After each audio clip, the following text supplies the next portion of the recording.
Spiritual సర్వీసే కాదు, social service కూడా అందులో ఒక భాగము. దాని విషయంలో కూడా నేను దృష్టి పెట్టాలన్న కర్తవ్యం నాకు బోధపడింది. ఖచ్చితంగా ఇది వాక్యానుసారం.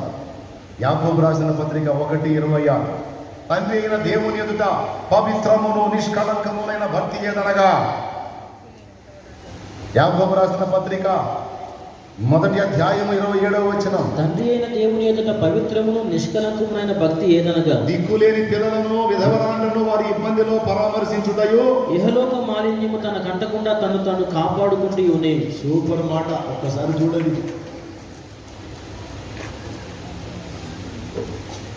ఒక వ్యక్తి ఆత్మరక్షణలో నడిపించాలంటే అచ్చంగా ప్రసంగాలు దంచితే, లెక్చర్లు దంచితే కాదు. ముందు దేవుని ప్రేమ కాస్తో కూస్తో వారికి చూపించాలి. ఆపదలో ఉన్నవాడిని ముందు ఆదుకొని మళ్ళా కాసేపు నిలబడ్డ ఏం చేయాలి అర్థం కాదు.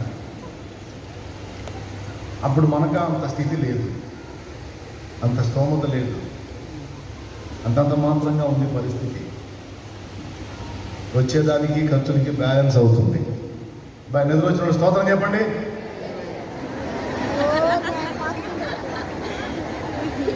నాకు తెలుసు, అందుకే జాగ్రత్త చేస్తాను.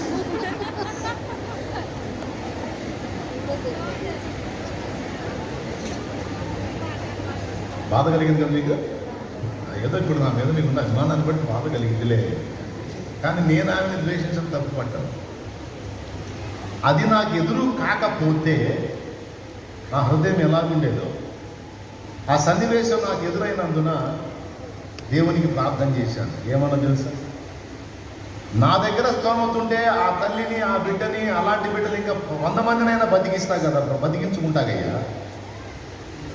ఆదరించే వాళ్ళు ఇతరులని చెప్పి నేను కేవలం స్పిరిచువల్ సర్వీస్, ఆధ్యాత్మిక సేవే, సోషల్ సర్వీస్ మనకు వద్దనుకొని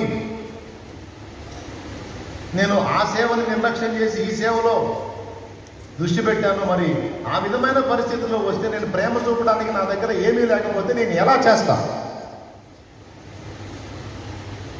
ఆ భాగ్యరాల కోసం నేను వెళ్ళి ఇన్ని మాటలు పడాల్సి వచ్చింది. ఆమె వ్యాధిగ్రస్తురాలైన బిడ్డ, నేను దైవజనుడిని, ఆమెకి నాకేసి మాట్లాడింది ఆమె.